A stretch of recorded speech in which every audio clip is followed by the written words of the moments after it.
Welcome back to Bloody Knuckles Garage, where we're removing the heating components out of this Corvair Spider.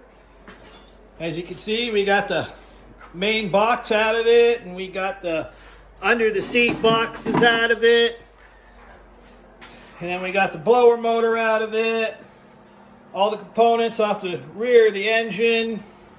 So we got all that out, and then we had to make little cover plates for it. Now on the engine, I had to make this plate for the fresh air blower that goes into the ductwork for fresh air. And then this cover, and then there's a cover over here. I made those flat for now. Those are the hot air exhausts. From what everybody's been telling me, I need those covers on there to make sure that the cooling air gets directed down over top of my cylinders and it doesn't go blowing out the side there. This summer, I'll probably take a couple of these. I think I have some spares. I'll cut them down and make some nice little dimple, cut them right about there, and then weld a plate on top of them and make some nice, neat covers for them so that it kind of looks better and it actually seals up nice and more of that cooling air gets directed. Now this here cover, this one here I don't want to really touch.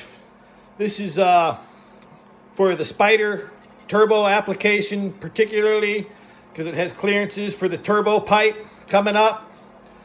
So I don't want to touch that one. I'll probably just hold on to that one and put it in a box with turbo parts. Now the blanks inside the engine compartment, as you can tell, that's where the fresh air would blow in. And then I've got two more up underneath here. One there that goes into the cabin, and one there that goes into the cabin on the other side. Now if you notice, I put these screw holes in these plates, and I built these plates, and this one here too, so that as many of the screw holes as possible go into original existing holes. And I tried to use the same size as the existing screw holes. So hopefully if somebody ever decides they want to go back, it's not too big of a hassle and they don't have a whole bunch of oversized holes and stuff like that to deal with.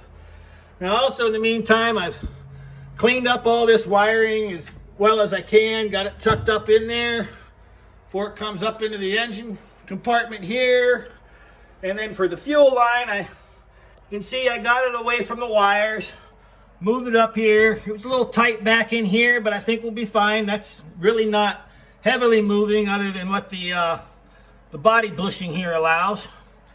And I started routing it up here, and I got to thinking, I really don't like how the fuel filter sits on my engine, and I got this whole U configuration with the fuel line, and then the return line is bent at some awkward angles. So I'm looking at actually mounting the fuel filter up under here, which will match up to where the fresh air intake used to come in.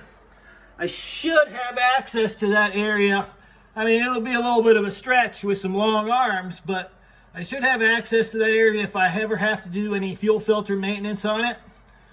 And because the differential will be more over here towards the center. And then I'll run the fuel line though across the top and right back down into this firewall fitting. And then from here, it'll go straight up into the carb. Well, to the regulator and then the carb. So if we come back out here to the engine, you can see this is where the old fuel line came in. And it comes up here, and I had this funky U-shaped thing that went into the filter.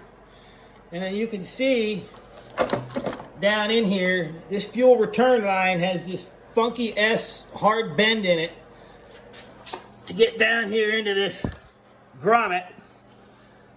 But if I move all this under the up there under the above the axle instead of in the engine compartment, you won't see it, and the fuel line will come in right here and go straight up to my regulator. Less fuel line in the engine compartment, less chance of getting the gas hot. So at least that's the way I look at it. In the meantime, I got parts coming in from Clark's Corvair. Hopefully be here by Saturday. Got some new gaskets for mating the transmission to the differential and putting the covers back on the transmission and differential. Got a new throwout bearing. This one here doesn't look bad, but I figure it's cheap insurance. I also got another brass pilot bushing. You really can't see it in there, but it's in there. I got to get a tool in there to get that out. People tell me that's cheap insurance also. So we're going to replace all that and probably some more. So stick around. Talk to you later. Bye.